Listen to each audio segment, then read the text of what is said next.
Welcome to another Sunday Superversive live stream.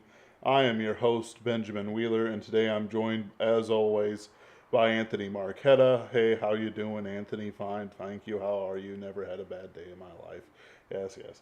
And then we also have Misha Burnett, who is the author of Atlas of Bad Roads, and more importantly for us today, Small Worlds, an upcoming collection of short stories published by Kursova magazine.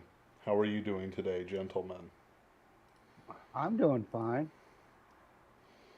How about you, Anthony? How are you doing? I'm having a wonderful day. I hope you, as always. Yep. All right. So, I always like promoting authors who are doing Kickstarters and whatnot.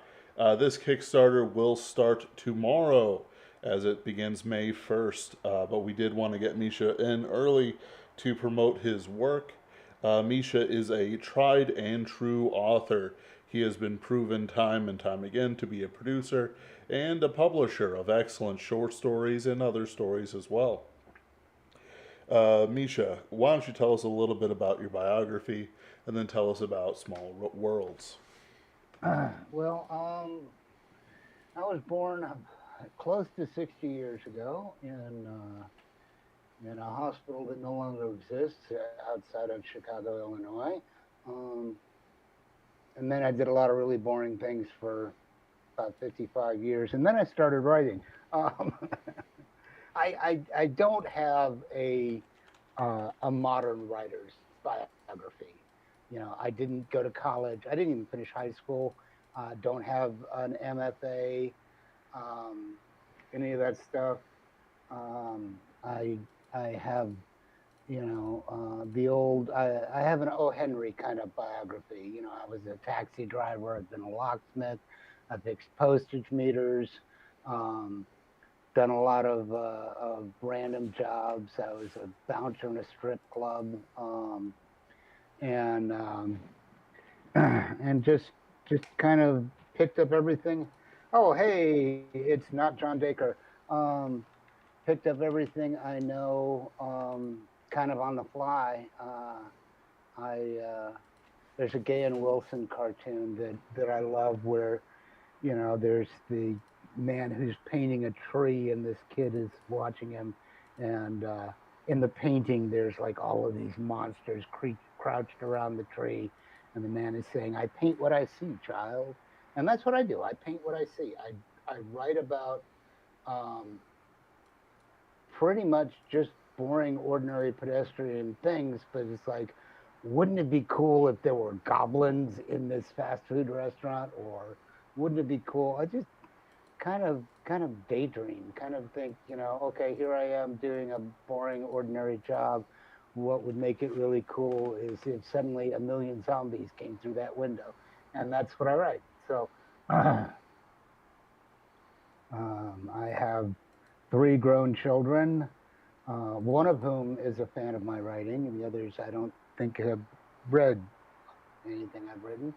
Um, I live in beautiful downtown Richmond Heights, Missouri, a suburb of St. Louis. I have two cats, one of whom is napping right next to me, and a dog who will no doubt make herself heard during the broadcast. Um,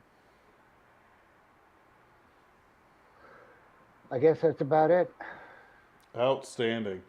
So, we do know that Atlas of Bad Roads, you were here as a guest of ours to promote that short story collection, which was, quite frankly, an excellent collection. Some of the stories do haunt me, including the certain one uh, that involves a murder in a hotel room to cover up some dark secrets. Whew, very good. Excellent stuff. Uh, if you catch the one I'm meaning, I can't remember Yes. the names. Unfortunately, the copy is in my car, and I forgot to bring it up. As well as the one involving the mysterious ghost or haunting or dead man or who knows what at the in the basement of a building under construction or rehab, whichever it was. Good stuff. I've read a story and a half of Small World so far. Uh, the first one, which is the Fable, and the second one, which is Better Off Dead, which was drawing me in pretty well. Nice detective piece with corrupt cops at every turn, and perhaps in a city like that, the secrets are better off dead. Why don't you walk us through the rest of the stories? Well, let's see. I happen to have a kind of wish I could show these to you, um, but I have the hard copy and the little paperback. Kursova has gone with a the kind of paperback you can actually stick in your back jeans pocket, which is just awesome. Nice.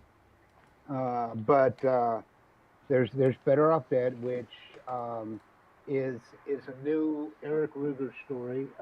That's the detective you're referring to. Um, I I collected a group of his stories in Bad Dreams and Broken Hearts. So for those people out there who are Eric Ruger stories, yes, there's a new one in here.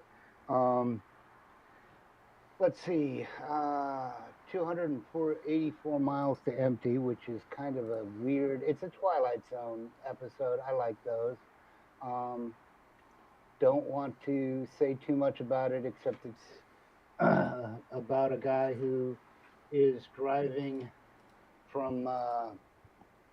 I don't even remember the names of the towns I picked. Gaffney, South Carolina is his final destination, but he's driving cross country, a 12-hour drive, and starts getting phone calls um, that are impossible. And he's trying to figure out if somebody's playing a trick on him or if he's really getting phone calls from different time periods. And like I say, it's. I set out to do a Twilight Zone episode. I like those.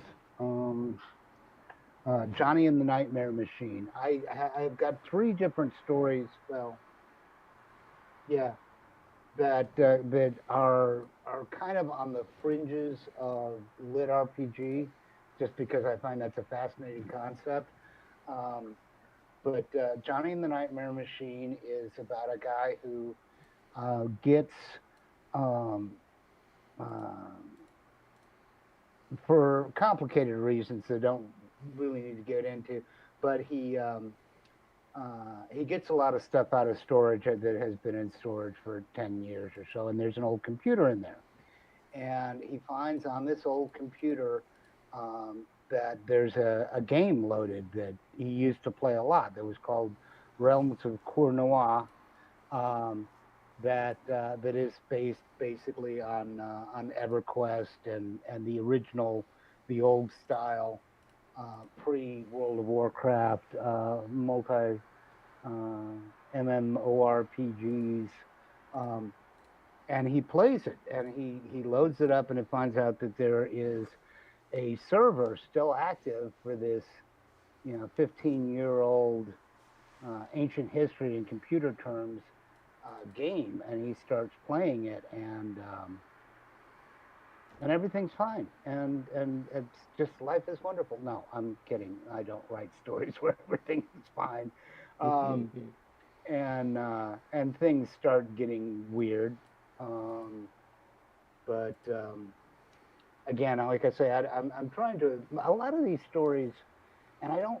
I guess uh, I'm contradicting myself, but a lot of these are twist stories. A lot of these are stories in which I don't want to tell you what happens because it's trying to figure out what is going on is the point of the story, and if I tell you, then you don't have to read it. Um, Right, right. but that's that one. They delve too deep, which I kind of that one is very recently been published elsewhere. It is in Swords and or Sidearms and Sorcery, Volume Two, which is published by Baby Kitty Media, who does Story Hack magazine. So some of people out there may have already read that story, but it's a group of construction workers working on a retrofitting the lighting in a parking structure down under the ground, and one of them accidentally drills a hole into a void next to the parking structure and finds there's a whole tunnel system on the other side of this wall that is not supposed to be there and is not on any plans, and they go and decide to check it out, or one of them does, and the others have to go after him to rescue him, um, and what they find there, and what's going on with it. And I think it's a fun story. It's again, it's more. It's probably not going to change anybody's life. It's but it's a fun kind of what if deal there.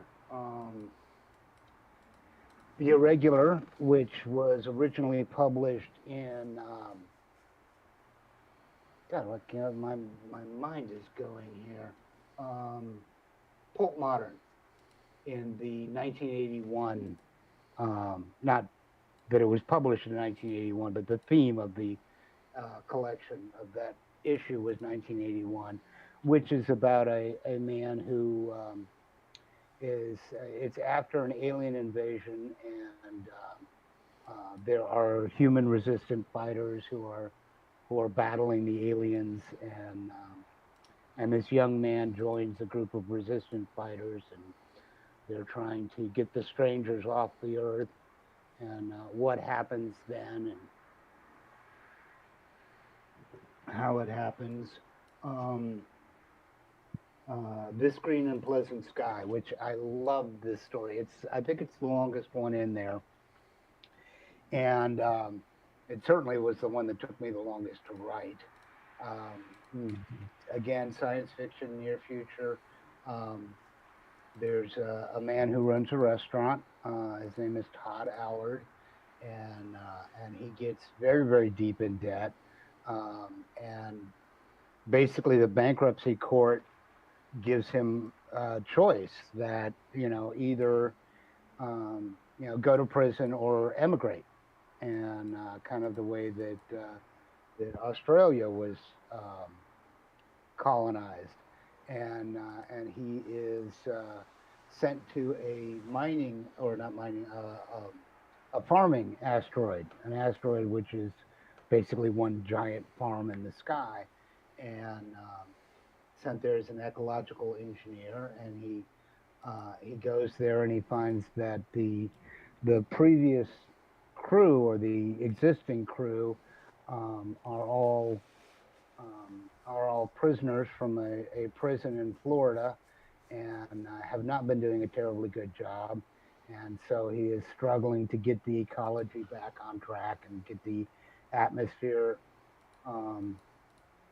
to where it's got a decent amount of oxygen and isn't all methane and carbon dioxide, and how things go from there, and how he interacts with the other prisoners, because the kind of the kicker is that they're all from the same prison, and it's a women's prison. So here is this young man who is suddenly in a orbital habitat with 10 violent female felons who have not seen a man in several years, and how he deals with that situation, which is not exactly a harem story, because the ecology is more the point, but the dynamics, the interpersonal dynamics, certainly is a big part of what makes it's kind of something thrown in the way that makes life difficult. Fragile is the next story. Another science fiction, is a man with who works in all by himself oh, can I pronounce it right? Samathe, I think is how it's pronounced, which is a moon of Neptune, and or is it a moon of Uranus? I forget. It's if I sat down and reread the stories, I'd know all this stuff.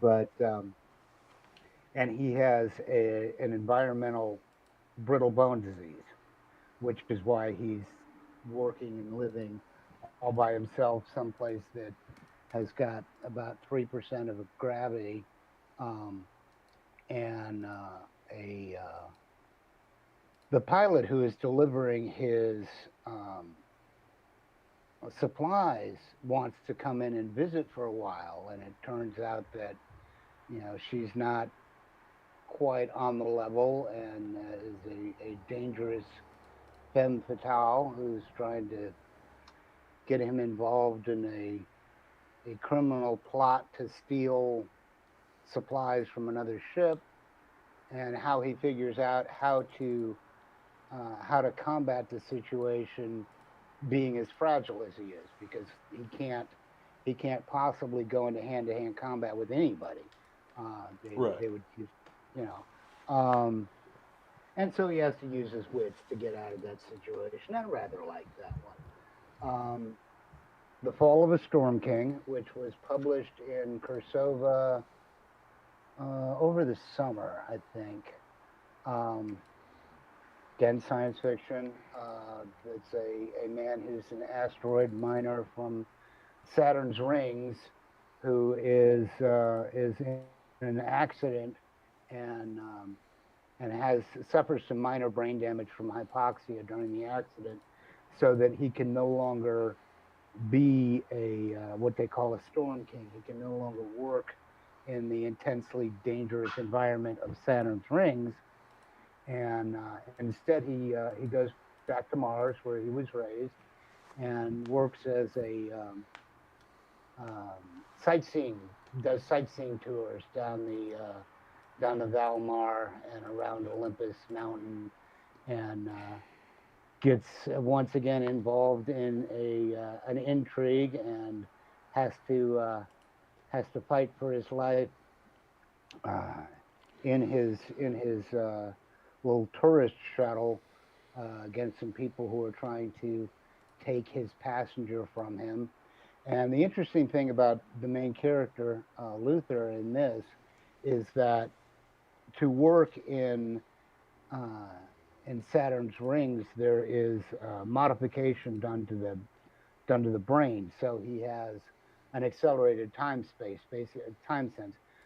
He experiences life 4 times as quickly as an ordinary person, which gives him an edge in this dogfight down the Val. I forget, that huge canyon on Mars, whatever it's called. Right. He calls it the Valmar. The canals, as they're called. Mm-hmm, Yeah. mm-hmm. So I mean, it's basically vanishing point on Mars. Yeah. And then the last story is called My Grandfather's Grandfather's Bald Goddesses, and that one is I happen to be an internet friend of um, uh, Verger Satanis, who writes the Chult the source books and the Chult RPG stuff, and I enjoy the world. It's really gonzo. It's really over the top, and so I approached him about writing a short story set in the world of Chult, and that's what that is. So I guess about half of them have been previously published, and half of them are brand new. Um, and I like to do that. I like to make sure that anybody who buys one of my books gets something they can't get anywhere else. If everything is just previously published, then I feel like I'm cheating them. Oh yeah. Give them some new content. There's got to be at least one new short story in my opinion, Yeah, when you're putting out a collection. Otherwise, it's simply, hey, I've got Kursova magazine, I've got this, I've got that. Why did I spend, $25, you know, etc. right. Now I do tend to get published in a broad variety because I like looking for oddball markets and oddball collections where somebody will come up with, an idea. Here we want fantasy stories about mailmen, or science fiction stories involving talking dogs or whatever, just because I like. And so it's doubtful that you know people are going out and buying all of these different collections, um, just because my name's in it. I like to Right. think that putting my name on a collection does help in a marketing standpoint, but I'm Mm-hmm. not vain enough to think that people are going out and getting everything just because I'm in it. Right. And for some of this stuff, I think people exaggerate and minimize somehow at the same time. Name power. If your name's on it, I at the very least know that these people aren't fooling around. Whereas if I look and I see, I don't think he's relevant anymore, but John Scalzi's in this, I will skip. Thank you. I will, just sort of move on to something else or some other way.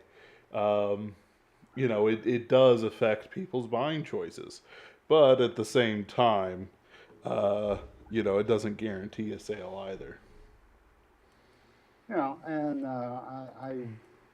I have kind of carved out my own niche. I am the and every way I try to describe it sounds so egotistical. You know, when I say something like I consider myself the modern day Harlan Ellison, I don't mean that I write as well as him or even write like him. I mean that I am a weird tales, weird new wave short story writer, in a world where everybody is writing not only novels but you know doorstop novels that are number 16 of 4 projected in this epic series. I'm Ugh. writing 6,000, 8,000, 10,000 word stories, and I'm very happy doing it. Uh, so I don't know that there's anybody else in my circle of author contacts who is I'm a lot nicer than Harlan Ellison. Well, thank you. But who's just doing short fiction. Mm. Now, Yeah. granted, I do, although I have 2 Harlan Ellison stories, okay, Yeah. and I because I've met him twice. I met him at Fourth World Fantasy Con in Fort Worth, Texas, in '79 or something like that, and I was this, you know, 16-year-old kid, and I happened to be in the elevator with him, and he had just done a reading. He'd read a story called Pet that I can't think of where it was originally anthologized, but it was a really creepy story. And the amazing thing was that he had been working on it to read at the con, and he hadn't finished it. So he read it out loud like 3/4 of the way through, and then just told the rest of the story, which just blew my socks off. But I happened to be in the elevator with him, and he's going home, or to his room or whatever, and I talked to him a little bit about the story. And like I say, I'm nobody at this point, and I'm still kind of nobody. But I was a kid. I was, and he talked to me just like my opinion was worth listening to, and it just really impressed me. And then just recently, a couple of years ago at Archon, he was there, and he was doing a signing, and man, he looked so sick. This is I'm looking at him and I'm thinking this is somebody who should be home in bed, but he's taking time to talk to the fans and signing everything they bring to him. And there's a couple of people who want to get into a big thing about Sitting on the Edge of Forever, the Star Trek episode he wrote, and gracious. He was a very gracious to his fans, and even though he comes across as a jerk in print, all I've seen of him in person, and is that he was always very nice to people. So Yeah. for what it's worth, Well, anyway. even for myself, with what little fame I have, uh, I find that there's a big difference between a fan and a critic, and the critic deserves all that they get, um, while the fans deserve love and devotion, as long as they're Well, not too there's leany. a dearth of good critics nowadays. Yes. There really is, because good critics who can actually do what I consider the job of a critic, which is to let people who haven't read it or watched it or whatever um, know whether or not they're going to like it, and you know critics unfortunately have to make a living, and they tend to work for media conglomerates that tend to be allied with the works they're criticizing. And realized this very young with the um, a movie reviewer who works for a newspaper is not going to run down a Mhm. film that is providing that newspaper with thousands of dollars of advertising. Yep.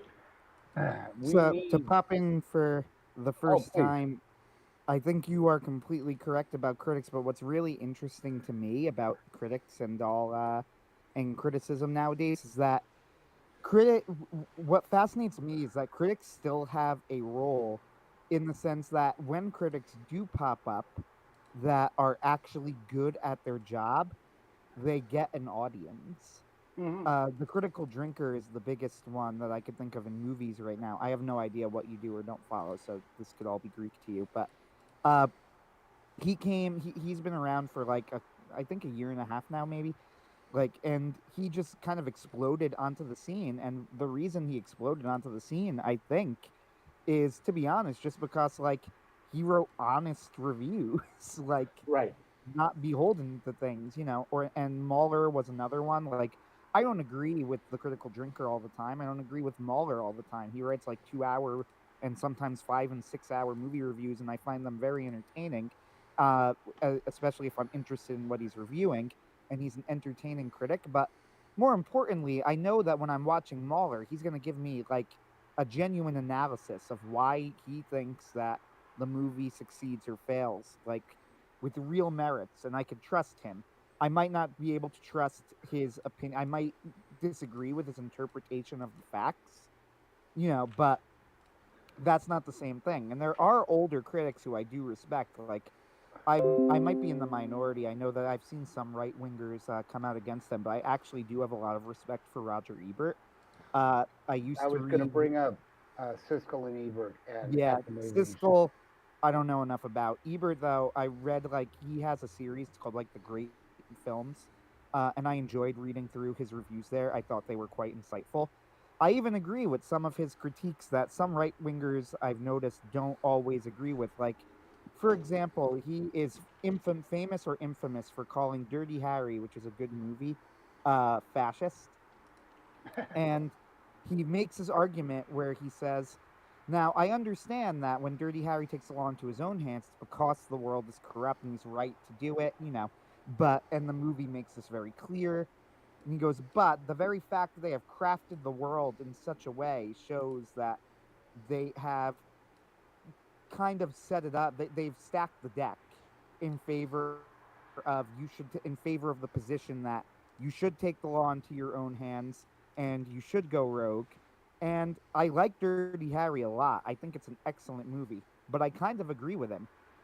And there was a sequel to Dirty Harry that's also a pretty good movie called Magnum Force, but one of the silliest things about that movie is that Harry still has a job in the police force, which is absurd because at the end of Dirty Harry, he literally throws his badge away. Now, I've seen right wingers and Clint Eastwood himself, by the way, argue, and I believe Clint Eastwood when he says this. He always claimed that he never intended Dirty Harry to be fascist. Now, I believe him. I don't think he was ever intending to make the point that, the law should be taken into your own hands. I think he was making an entertaining movie. But that was the message of the film.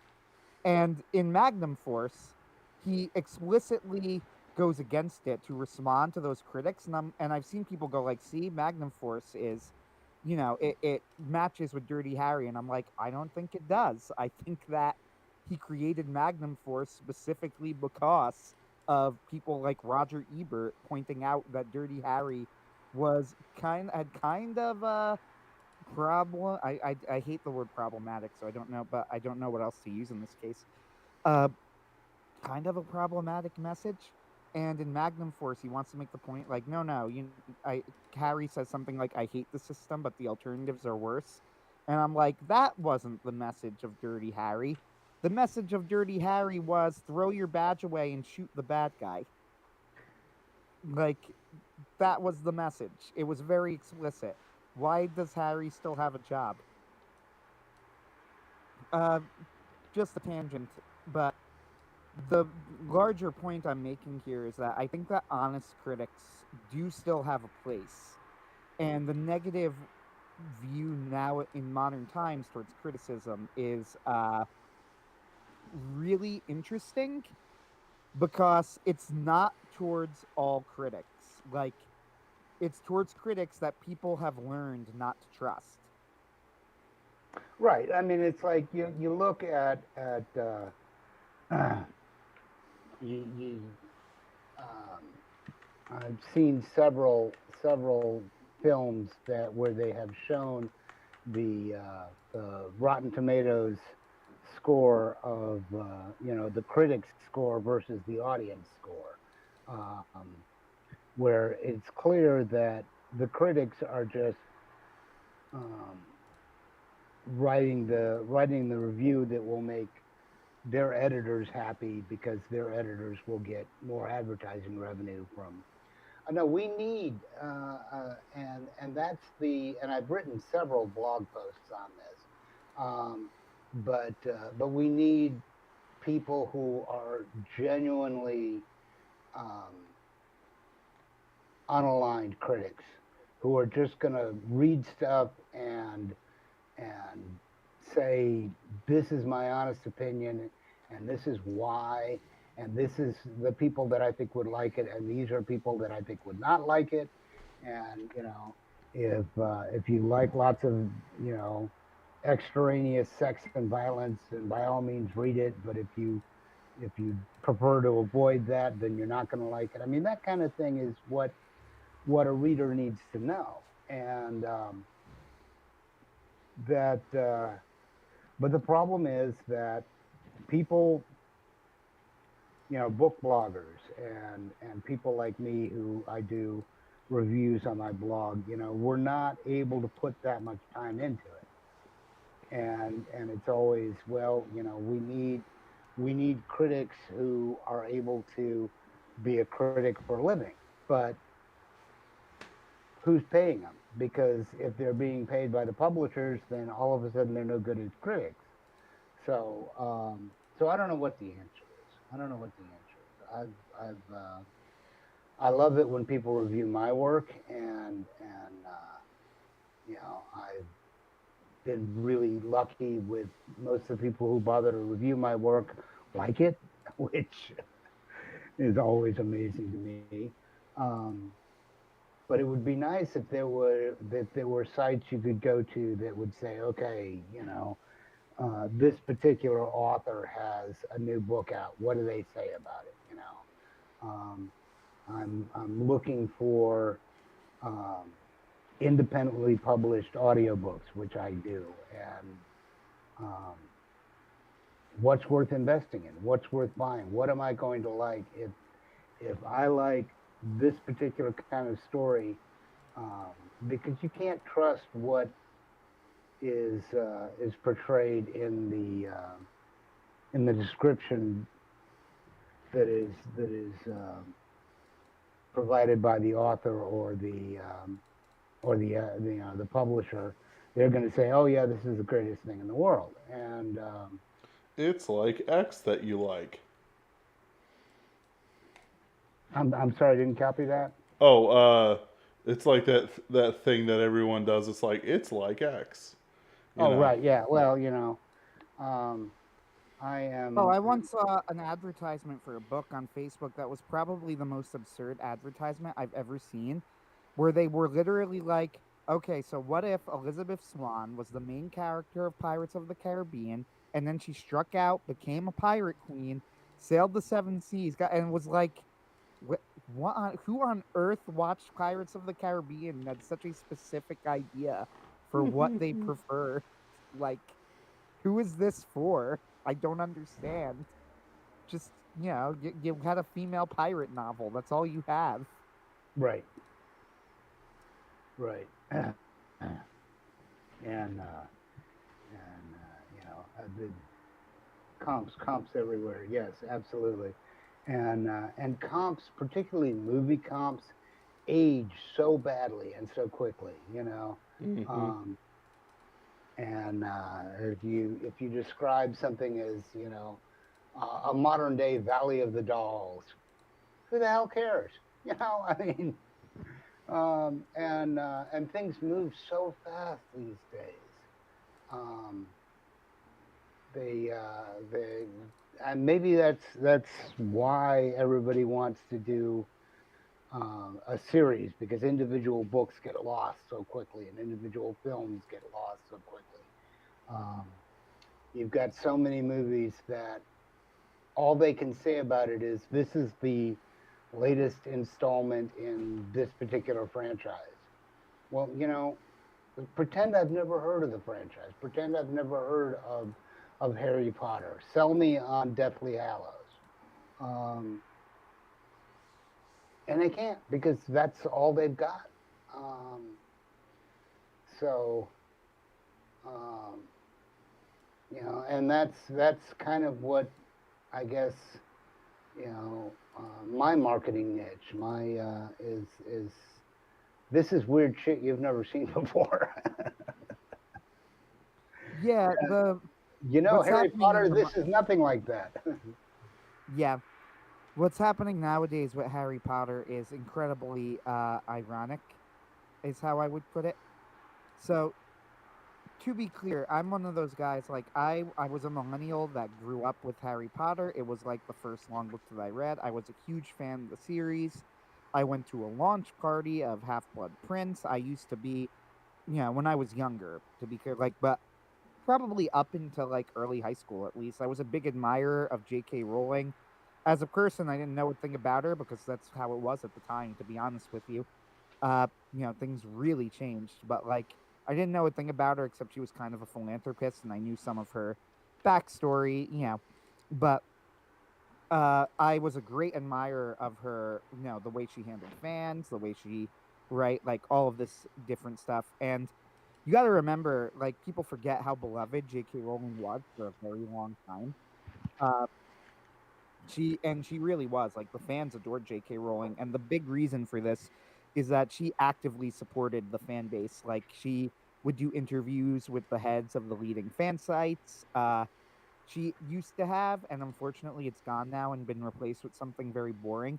She used to have an incredible author website that was like set up to look like a desk, and if you did certain things in a certain order, like a magic spell would activate and secrets would open up and you could get cool behind the scenes info. It's such a shame that, as the internet has died, they got rid of that because it was a very, very cool effect. But the whole meme that arose out of that time period was read another book, right? Like with Harry Potter, it was read another damn book because millennials compared everything to Harry Potter. Uh, So now seeing millennials turn on Harry Potter is so ironic and also kind of sad because it means that millennials have nothing now. They don't have a cultural reference point anymore. Uh, because Harry Potter was it, really. Like, I think this is the problem. I forget who it was. It might have been the indie author D.D.G. Davidson. Uh, Hmm. he wrote a thing where he said something along the lines of, I used to know authors who agreed or who argued, I mean, that Harry Potter was, somehow morally problematic, whatever. And I always thought the arguments were poor. But now when I'm looking back in it, I think what happened is that they had the moral instincts and foresight to realize that something about Harry Potter was very bad for the culture, but they were wrong about what it was. And I think I agree with him about that. Like, the problem with Harry Potter that everybody would says, and this is why I always disagreed with people who go, well, at least your child is reading, as if what you read doesn't matter, you know, which is always like sounded absurd to me. Just because you read does not mean that you're actually learning or growing or getting better. It just means that you're reading something.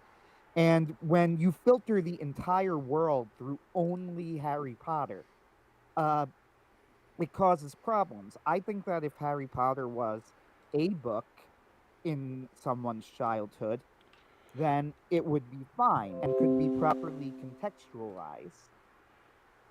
As properly contextualized, Harry Potter, I think its legacy should be as an above average children's book series that probably should have been better than it ultimately ended up being.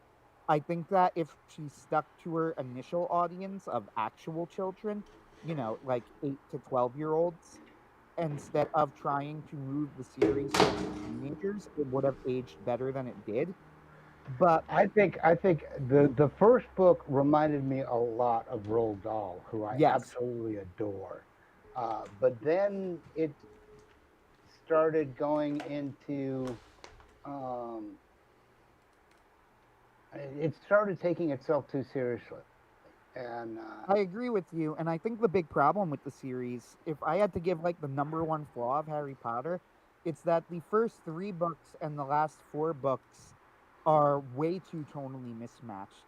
Like you cannot make what happens in book one make sense with the way that the series treats itself in book seven. Uh, and like that's for yes, I example, agree. how did the three kids get through the trials that were there set up to stop Lord Voldemort, the most powerful wizard of all time, in book one? Now, by the logic of a child reading that story and marketed as a children's story and presented to children, you don't really need to explain it. They're the protagonists, right? They're chilled. They do something, it all works, right? However, when you are supposed to take the plot seriously and the story seriously, and and the villain is supposed to be intelligent and smart, then book one makes absolutely no sense. Like, it's almost nonsensical. Now, on one hand, well, it's not meant to be viewed like a teenage series, but on the other hand, these are supposedly part of the same series, and this is still part of Harry's backstory. The events of book one are still referenced. So, like, how do you make sense of this? I don't really think that you can. Uh, but that's not even really like Harry Potter. I think if it were just another series, I think it would be remembered fondly. I don't think it would be either hated or nor would it be considered like a defining cultural touchstone. Judged accurately, it would be a pretty good children's book series. Yeah, but that's not what it was to the generation, and that's the problem. And then Rowling too ended up like it turns out she had a dark side to her. She ended up uh, basically lying to the fans repeatedly. Now, I followed Rowling. The whole thing with Dumbledore being gay, the bigger problem to me, like, there's the whole idea, your moral position towards homosexuality presented to children. The bigger problem to me is that Rowling tried to claim this. Now, I followed the fandom, and the fandom was never afraid to pretend that characters were gay and write it in fan fiction. And I don't believe for a second Dumbledore was written as gay. It was not on anybody's radar. Like, literally nobody had that on their And it bingo card. doesn't matter. I mean, Yeah, that's just it. Is that he's an authority figure for the school. He is the principal. You know,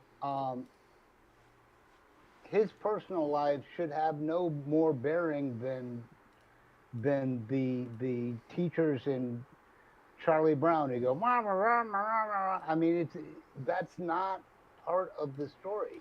He well, is he Rowling was is a answering. plot device. He Yeah, shouldn't be a romantic lead. Rowling was apparently answering a little girl's question who asked her if Dumbledore found love, and she goes, "Well, he was gay for Grindelwald." And then everybody applauded because, people are annoying. But this is my problem. My problem is Rowling tried to double down on this and claim it was planned. And, like, if it were planned, then if it were, like, subtext in the story, then the way that people poured over the Harry Potter series, the way that the fandom did it, people would have picked up on it. And I nobody don't did. believe anything Nobody in did. that series was planned. I mean, Yeah. the if you look at the first book, if you and now see, you're probably about my oldest daughter's age. So, and I read them basically because my daughter was obsessed with them, and I wanted to be able to talk to her. Oh. And there is so much in that first book that is just absurd. You look at the monetary system. You look at Right. um, the whole Absurd but business charming. about uh, um, 10, platform number 10 and three quarters. These are all things that are not, that are there, that are fun in a one shot, but don't lend themselves well to world building. Right. Yep, that is exactly correct. I mean, and again, that was the problem. If it had remained at the level of books for 11-year-olds, right, then none of this would have mattered. But she tried to develop it beyond that when the story was clearly not set up that way. Yeah, yeah. I think Goblet of Fire was where it went off the rails. I Um, agree. I think Prisoner of Azkaban, I've reread the series a few times over the years. Prisoner of Azkaban which is the third book, by the way, was in retrospect my favorite, and it's still like rereading it. It is a very well structured book, and I think it strikes a balance of aging the characters just enough to show like forward development, and like that they're growing up without breaking the lore of the series. You know, uh, Goblet of Fire, like she clearly needed, she very very clearly needed editors after book three. Like, remember, like when I give you some of the backstory, like I followed the series closely. Like, book four was infamously for Rowling a complete mess for her to write. It took longer than she expected, and also infamously, the fourth book, and the real problem with it is that the entire plot of the fourth book is utterly nonsensical, which fans have noted throughout the years, but nobody really noticed at the time, which is interesting, including me. I didn't notice it at the time. I noticed it years later. Uh, but years later, as I looked at the story, you realize that the plot of the fourth book, like, oh wow, this doesn't make any sense at all. Like, why would they enter Harry in a tournament when you could just turn a random object into a teleportation spot? Like, there is absolutely no benefit to entering Harry into a magical death tournament. It doesn't do anything. It's just, you know, Now I'm gonna have to break in here because um, um, Kursova's gonna kill me. Um, here I said I'm gonna be on the Sunday Subversive live stream to talk about the launch of my new book, and we're spending all of our time talking about Harry Potter, which That's fair. It's good for the YouTube algorithm, Misha. So oh, you okay. have to Well, there is understand. that. There is that. No, And no, no, no. yeah, these guys, came and talked about, and then he just kind of mentioned casually, "Oh, by the way, I've got a book coming out." So I'll ask And you a more direct question then, because please, this is something I think that we kind of do traditionally with our authors who we bring on. And you in particular, I actually want to get your take because you've been around the movement in the periphery for a long time. What's your take on the superversive movement and the superversive idea and ideals? well,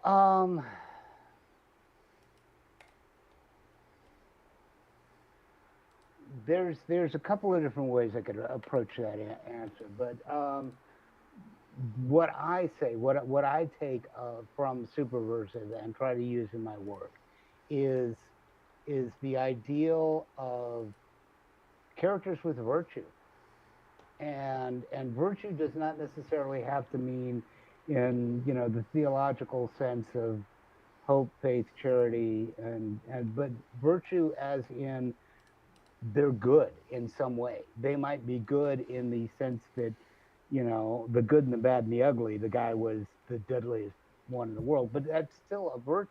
That's still something positive, and it's a reaction against the victimhood Olympics. It's a reaction against the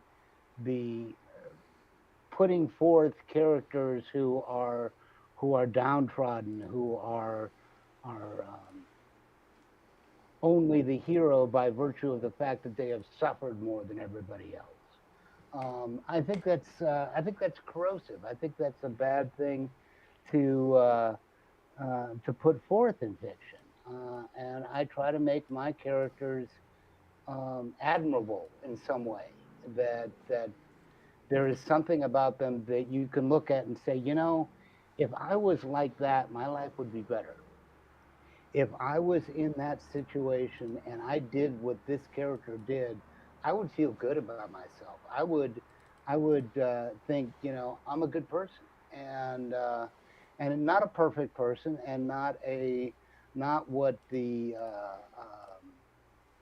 people who attack the popes um, put forth as their straw man. That so and so is male fantasy because he's bigger and tougher and stronger than everybody. It's more that it's the line from Man of La Mancha, that one man with his last ounce of courage should seek unseekable star or whatever. See, I can't even remember musicals now, but um, that it's fiction that inspires you to be good, to be better than you are, to try to. I mean, there's so many people in the history of the space program who say, "Oh yeah, I became an engineer and joined NASA because I was inspired by Edgar Rice Burroughs, by Robert Heinlein, by science fiction." That I think that reading a good book, when you're done with it, you should think to yourself, you know, I can make positive changes in my life. I can do something, and this character inspires me. This character makes me want uh, to do whatever. I mean, uh, people talk about science fiction being the province of nerds and losers, but I didn't see that growing up.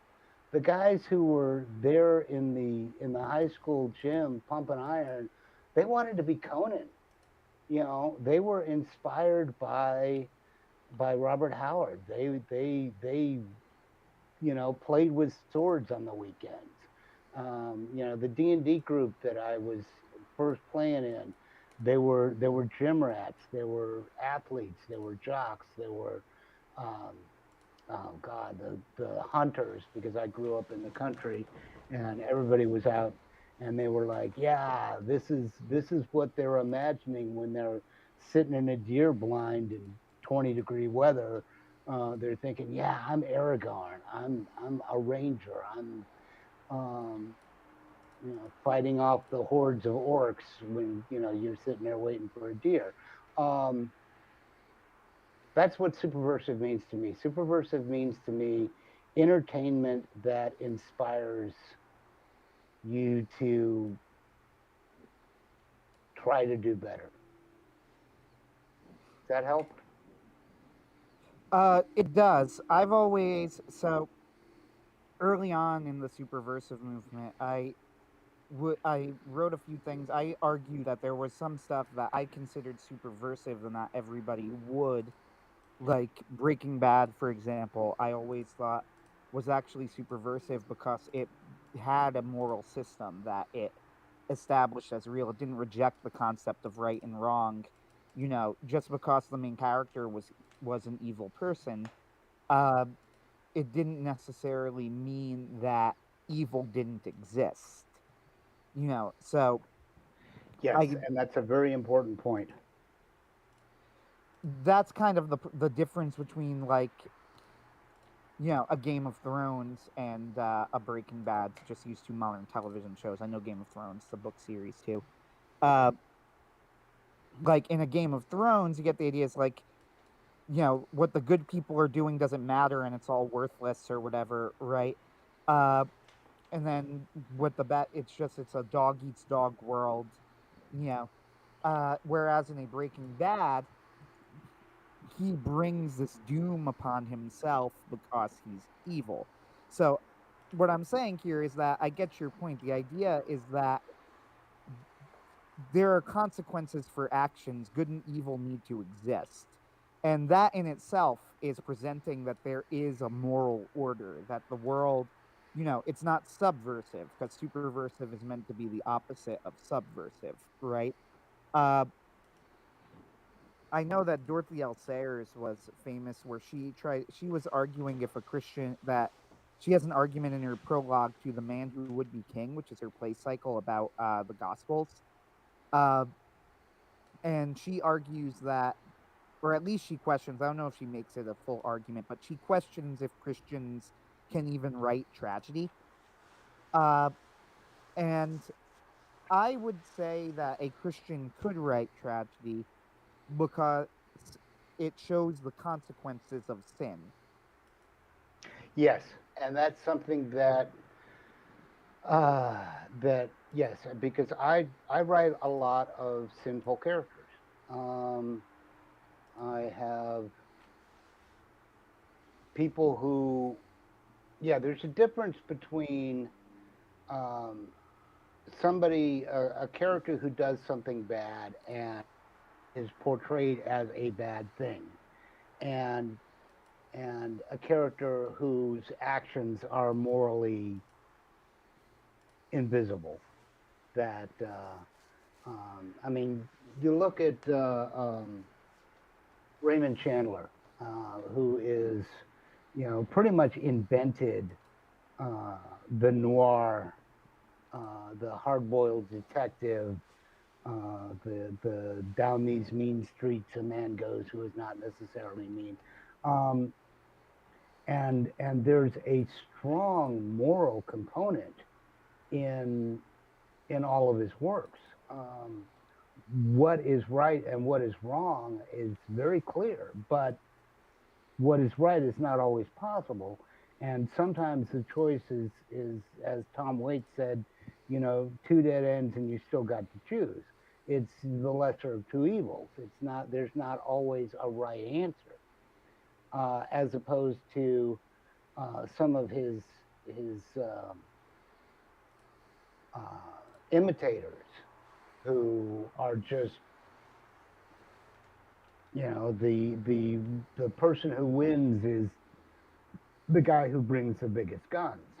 There's everything is permissible and nothing is real. I find this video game that he's playing incredibly distracting, and so that's why I'm not watching the text feed there terribly well because I keep getting caught up in this guy who is shooting vultures or whatever. Anyway, yeah, no, I think it is possible to present a story that has a strong and inflexible moral environment without an unrealistic, the hero does everything right all the time. And that's the what I see as the straw man argument against the heroic is, oh, your character is unrealistic because he's always perfect, and in some cases, yes, that's a justified.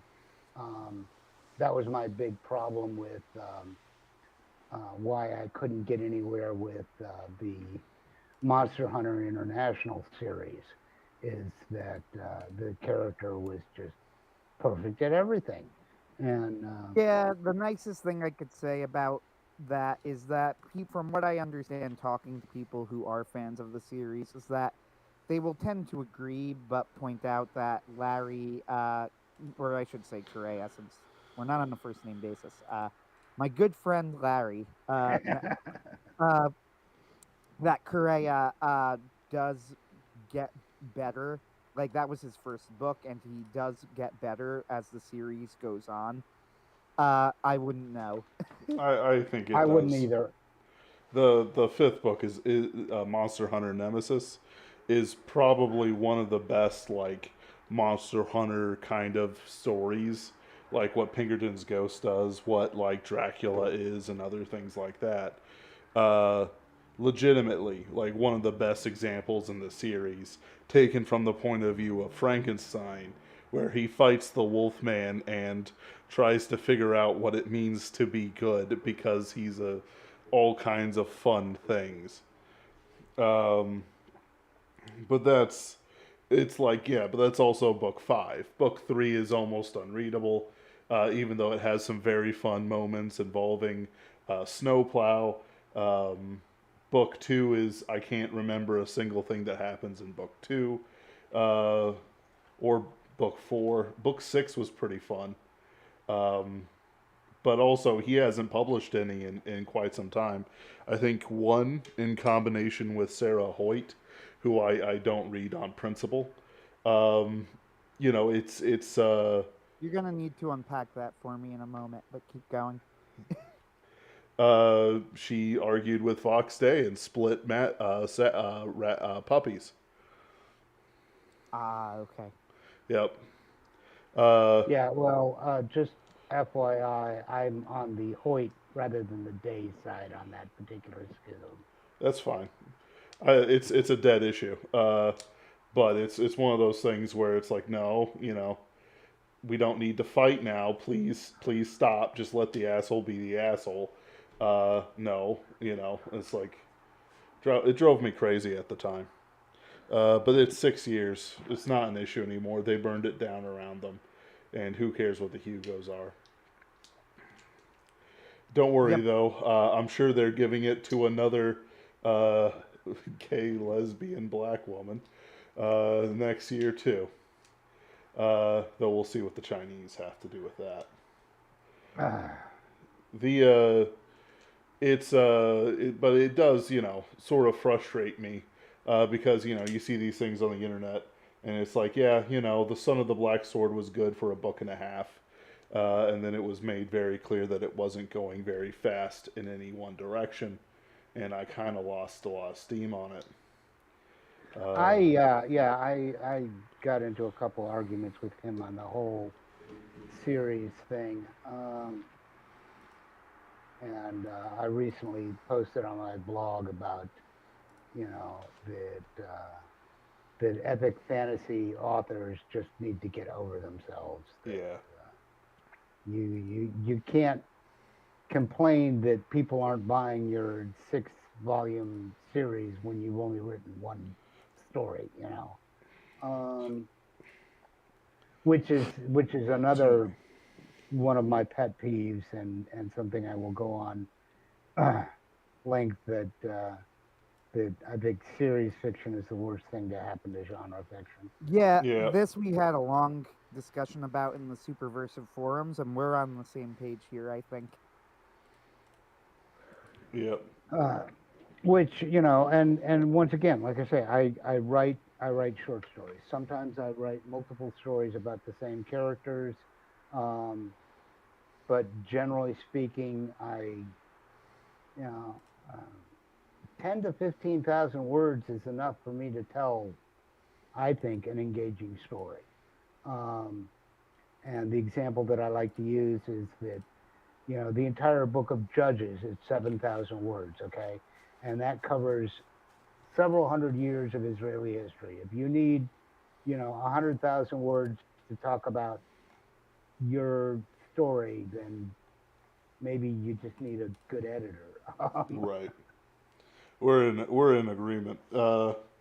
The like I Pinkerton's ghost story. Every episode is about 3,000 words on average, and we seem to be able to handle everything that everyone else handles within that time, even if you include series of episodes.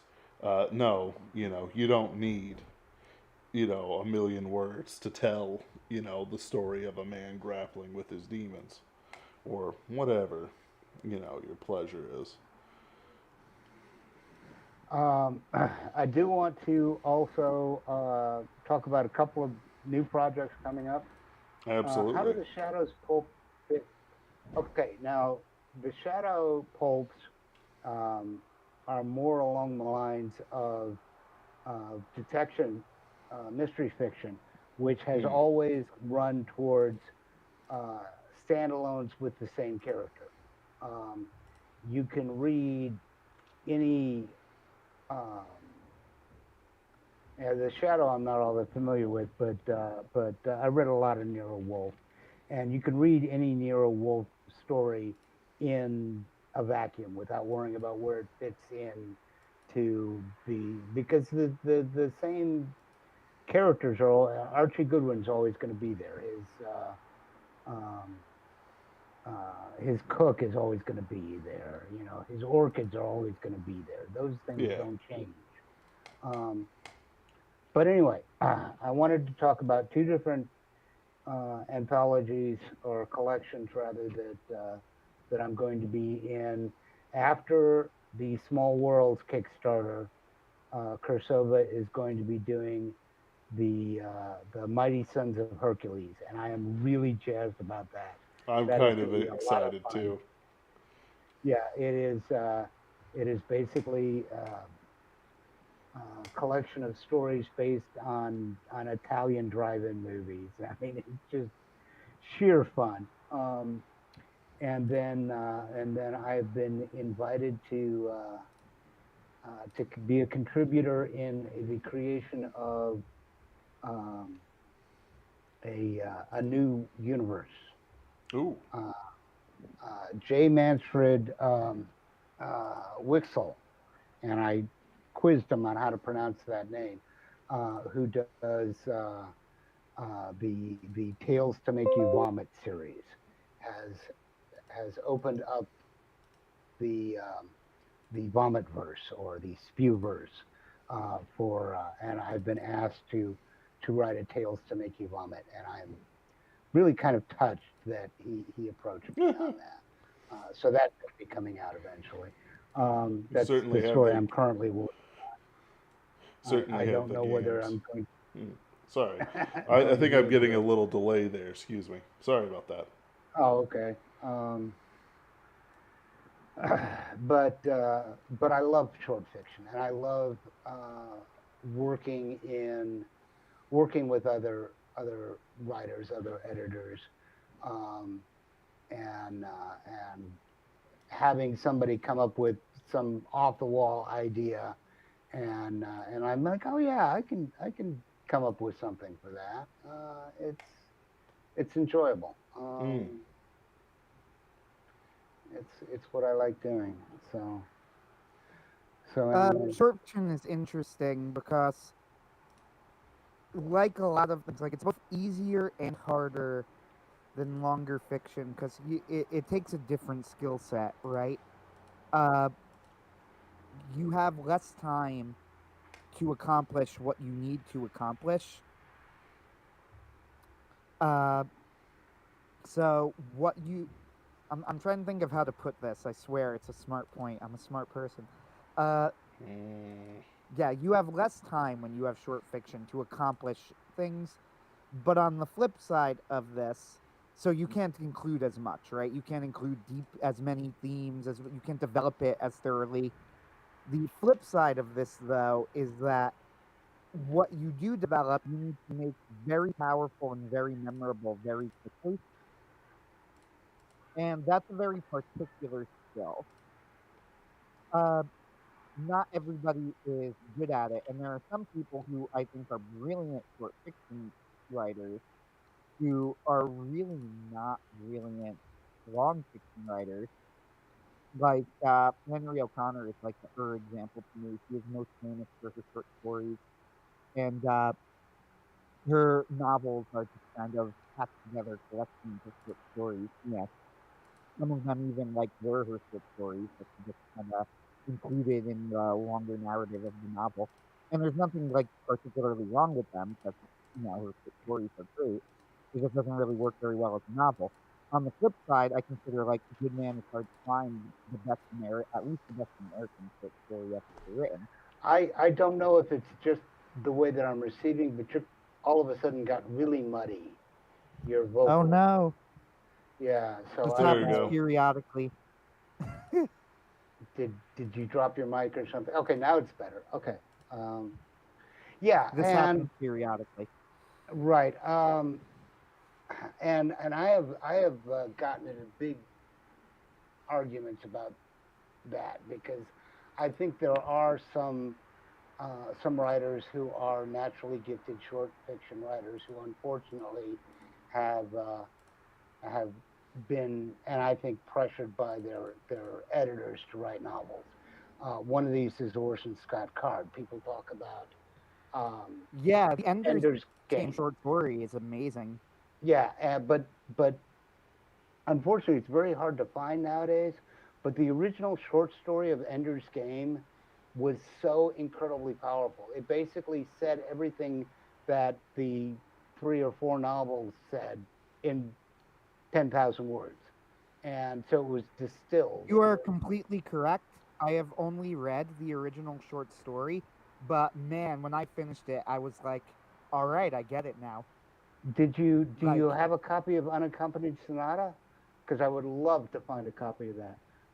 That was his first short fiction, and about half of the Unaccompanied Sonata.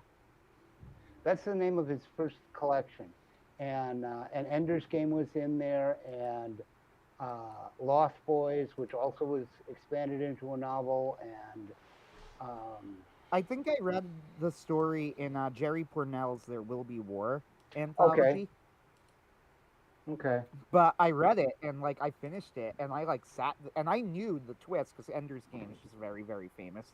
So I just had absorbed it by osmosis. Yeah. I knew the twist when I went into the story, and still, I finished it, and I like sat there for a moment, and I said that was really, really good. Like, I did not expect me knowing the ending. I did not expect it to hit as hard as it did, but it was so effective.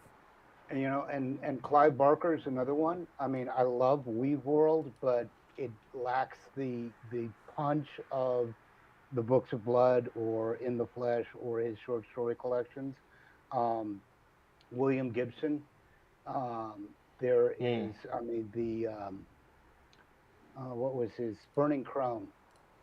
Burning Chrome is just so brilliant, and every story in there. Oh, okay, it is still in print. Okay, um, but um,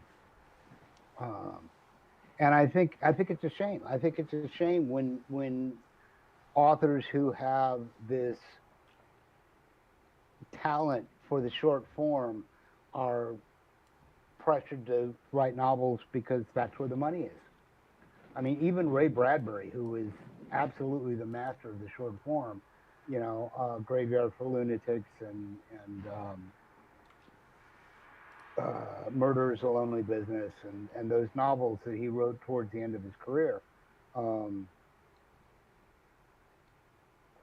but there's a power to the short form, and there's a power to, and this is something that I've gone round and round about, because I've put together now 5 different collections of short fiction, and it's like it can be like a concept album that the stories all flow together, that fit together, and um, it can also be kind of a mishmash. uh, because there are good, and of course, Martian Chronicles is the prime example, where all of these stories go together to make a completed narrative, but they're all individual stories. But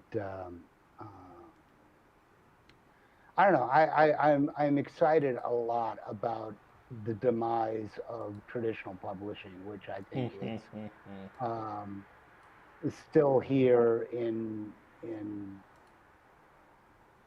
spirit only. I mean, pretty much what the trad pubs are doing are vanity books for celebrities and movie tie-ins, Yep. and pretty much everybody who's publishing with them nowadays either wants to be a movie tie-in or wants to be a celebrity. Um, but you've got people like Kursova, you've got people like Story Hack, and that are doing new stuff, and it's an exciting time to be alive. I would like to see more indie novel publishers that aren't vanity presses. Um, I don't know that there's anybody doing independent publishing of novels. Well, um, um, So the sad thing got about Declan Finn's publisher. the Who is sad thing that? about indie novels. Oh, I'm sorry. Go ahead. Oh, I was just trying to remember who's got Declan Finn's work nowadays. Is that Richard Pantaleone? Richard? Yeah, I think so. I I can't know who remember you after mean, the but I fall of can't remember off the top of Silver my head. Empire. Yeah, it was Silver Empire, but I think Silver Empire is gone. But anyway, Yes. um, because frankly, good authors are not necessarily good publishers, Yep. and I So this is learned kind that of the I totally problem, suck though. as a publisher. The problem is that I didn't know. Like, I was around for the boom of, like, the small indie presses and whatever, as you were, right? Same time period. Right. Superversive Prep popped up, Castalia House popped up, Silver Empire popped up, all at the same time. There were at least one or two more that I can't remember the names of right now. But the problem is that, so we're in a really weird time, Tuscany right? Bay, I thank always you. tell people, what was that? Oh, Tuscany Bay is Yeah, is the thank you. name of That the was the other one. publishing. We're in a really weird time now, though, right? Part of the problem with where we're at right now is that I used to tell people, if you had asked me years and years ago, like, a decade plus ago, should you be, and I would have been 18 at the time, but should you try and be an author? I would say you can't. You can't make money as an author. You would be gambling on a 1,000,000 to 1 chance. Like, you could do it, but not to make a living. Like, it's too much of a crapshoot. There's no way. However, if you were to ask me now, could I be an author, make a living as an author? I would say yes, as long as you work incredibly hard. and are willing to accept that you're going to need to do that. So on one hand, that's an improvement, right? On the other hand, though, the level that you need to work to find consistent success, where like you could say for sure that that's going to be the case, is just so much work. We're talking like monthly releases or something like that. Things that people just can't do. Most people, I should say, not no, people, most people can't do, right? They don't have the mental capacity or the time, to do it, or they're not good enough yet to do it and come out with consistent quality works. People who do it, they can do it, but to get to that point is really hard. So these companies that try and do be like the middleman, the problem is it just doesn't make that much money unless you're putting out a ton of stuff or you hit the lottery. Like that's basically the equivalent of it. It's the equivalent of hitting the lottery. I mean, I used to tell people that my first short stories that were accepted for publication were Jason Rennie's Sci-Fi Journal, uh, and the Sci-Fi Journal. Happily, I'm happy to say it's still running today. Jason like sold it off, and amazingly, it has not gone out of print, which I'm very happy about. Yeah, I hope it keeps running forever. But anyway, my first stories were published by Jason Rennie's Sci-Fi Journal, and I used to tell people that I submitted 2 stories to them, and both of them were picked up by Jason.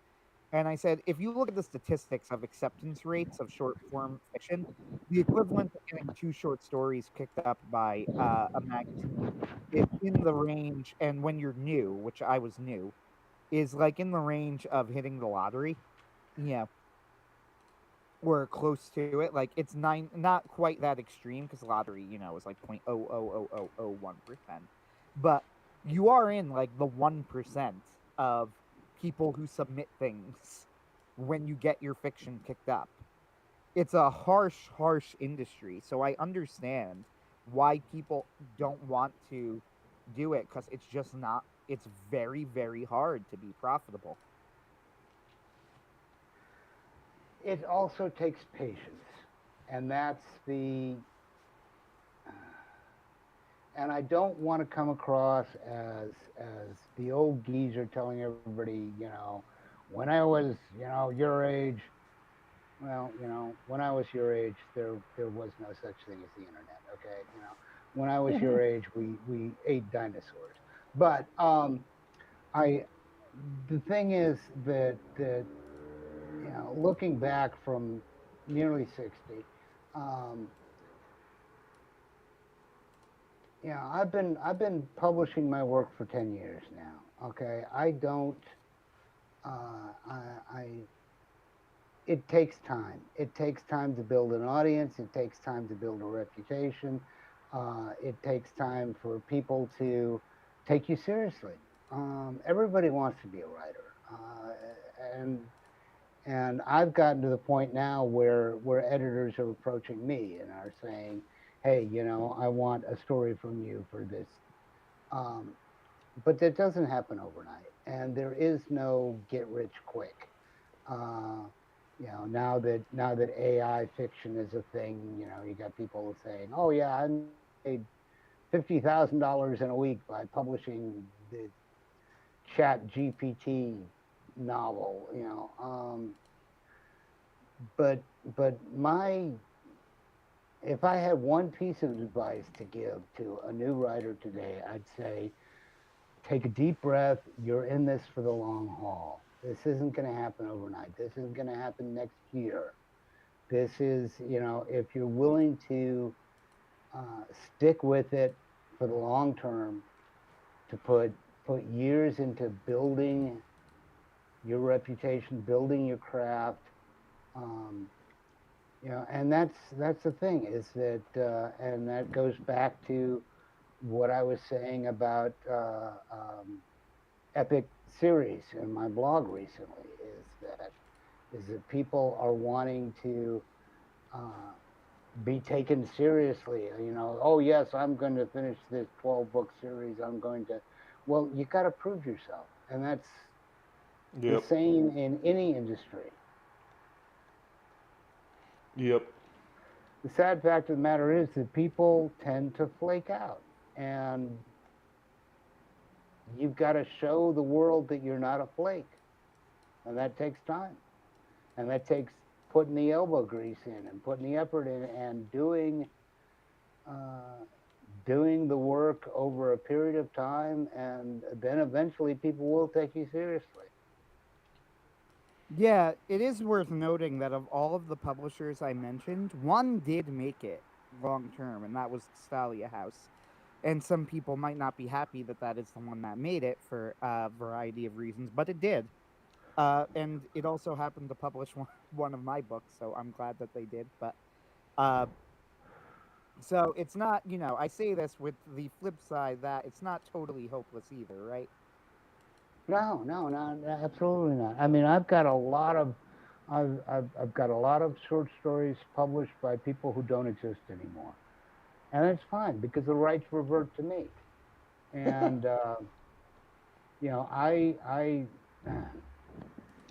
get to put into my author biography, and I should have mentioned this at the first part of the show, that I was in the very first episode or issue of Kurshava magazine. And at the time I had no idea who he was. He was this guy I knew on WordPress, and he was like, "Oh yeah, I'm going to do this Sword and Planet," and I didn't even know what Sword and Planet was. And I'm like, "Oh, okay, this sounds like fun. I'll give it a shot." And but now he's got the years in. He's got the track record in. But you can't just walk up and take that. You've got to earn it. As a Yeah. writer, as a publisher, as whatever you are, even as a critic, you've got to put the time in and you know get a proven track record. Yeah. It's if I might put in a couple cents, Please. the thing that sort of really dragged me into this was the boom that happened around 2016, around that was lightning in a bottle, that was Forbidden Thoughts. Um, it got me into it, and I've had some tragedy in my life recently, but at the same time I feel guilty that I wasn't able to keep up with commitments. I need to update Pinkerton's Ghost on UATV, on ACAST, blah blah blah blah.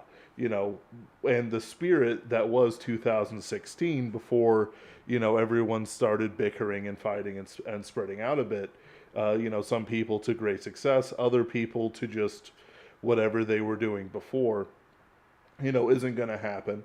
We've got to do the work right now, and there's a lot of work to do. You know, we're in it for the long haul, not for some awards and then we disappear forever. Doing live streams and having people pay ridiculous amounts of money to DM their D&D games. Not that though Patrick Rothfuss came out before 2016. I'm just sort of merging it all together. Um, which is hey, that's a good gig. But it's a crystallization of everything that's wrong with epic fantasy. And I want you to know personally, Misha Burnett, without exaggeration, that I'm glad you're on our side, and I'm glad that you're still producing. We need more people like yourself, who are absolute workhorses, who can always be counted on to show up in an anthology or two. Um, though, if I ever find the stink of AI on your fingers, you shall be yet another St. Louis statistic. Uh, the You could not train an AI to do what I do. If you went into Chat GPT and said write a Misha Burnett story, it would crash. Um, Oh Let's yes. try it, shall we? let's Use try. that. But no, no. I don't know if you're familiar with Redwall, Misha, but They have these things called Badger Lords, which go into frothing rages whenever their enemies approach, and that's how I feel about Chat GPT. Um, just an absolute bloodlust that I must carefully keep under wraps. Um, but we've been here for an hour and a half. We've Yes. talked about your books. Yes. We've talked about other subjects. I think we've had a pretty great one, great going for it, and I do look forward to your next project beyond this one. I'm enjoying what I've read. It is a strange flavor, but it is an excellent flavor that I've already turned over in my head several times since I've read, especially that first story, which I think is an excellent start. Um, Fable. Uh, let's see. We can expect the Kickstarter tomorrow. Is there any special offers that we can expect? We haven't talked about that yet. I've done stretch goals on my previous projects with Kursova, but Mm. um, we don't really the one that I did for Endless Summer didn't we didn't reach that stretch goal, but we'll probably come up with something. Alex is a heck of a promoter. His background is music, so I mean he used to be a record label, so he's used to dealing with extreme personalities, and he'll come up with something. He'll say, "Hey, we're gonna make X number of dollars. Um, Figure out something to give them." Right, right. Excellent. You can certainly count on me to pick up that soft cover you talked about. I did like Atlas of Bad Roads, but the idea of something a little smaller, a little more portable, appeals to me immensely. Though, oh, That's the kind of paperback that I grew up with. Being an old geezer. I no, like books you can stick in your back pocket. absolutely. Uh, Anthony, do you have anything for us before I start closing us out? Nothing except that the AI gave a shot at writing a Misha Burnett story. Oh dear. Oh dear. I'm very amused. Can you post the link? I want to check this out. I'm posting it in the comments piece by piece in StreamYard. Oh, okay. Pain. Pain. I'm amused. That's all I got to say. All right. Well, I'm going to leave before this degeneracy can continue. We have had some Okay. excellent stuff in the chat here. A lot of great discussion. People are mentioning things, recommending. Excuse me. There's a lot here that we're going through. Let's see. Dark Herald from Arkhaven made mention that the editors started putting their foot down on things, starting with book 4. That sounds pretty funny, actually. Uh, it's like, but it's selling millions. It's like, yes, but this is terrible. So Uh, I actually don't think that's true. My understanding of it is that by book 4 was when the editors stopped messing with rolling, which is why the books creep longer and longer and longer, starting with book 4. yeah, I dig it. Eldritch Fan thanks us for uploading Fingernails Ghost Agains. Yep, just so you know, the next episode, I had some technical issues with my microphone. I had to change my recording area and a couple other things. So I only just now got it finished and recorded. So it'll go out 1 week for the um, uh, backers and then 1 week for the fans. Uh, let's see here. Eldritch Fan's a big fan. Haha. Eldritch Fan also recommends the Fourth Age channel for a good analysis of short fiction and Howard's Conan stories. Um, 2001. Arthur Macken's The Three Imposters. Cole and Ansbach stuff. We're big fans. We are absolutely big fans of Cole and Ansbach. Well, more Cole than Ansbach, but you know, you gotta choose which one of the duo you like. Um, Christopher Rocchio. Let's see, they're talking about him. Sun Eater was pretty good in the sense of like epic sci-fi, but it's very much like if you like Dune, you'll like this. But I swear to goodness, nothing. Very few characters have made me want to chew drywall more than the female love interest. Like absolute, just start eating plaster and not stop. Hadrian is pretty cool though. Yes, Eldritch fan, we're gonna upload more Pinkerton's Ghosts. All right, thank you all. I wish there was more questions. Ho ho. Plenty of engagement. I think you will get some sales out of this, Misha. Thank you all for joining us, and thank you very much, Misha, for coming over. I do Thank hope. you for having me. It's been fun. Oh, I'm glad to hear it. And we will certainly do this again with your next release, whatever it will be in the future. Because I need some of that weird fiction that isn't just somebody going, "I'm gay now, gay." All right. Well, good night. Good night, everybody. Good night. I think that went well.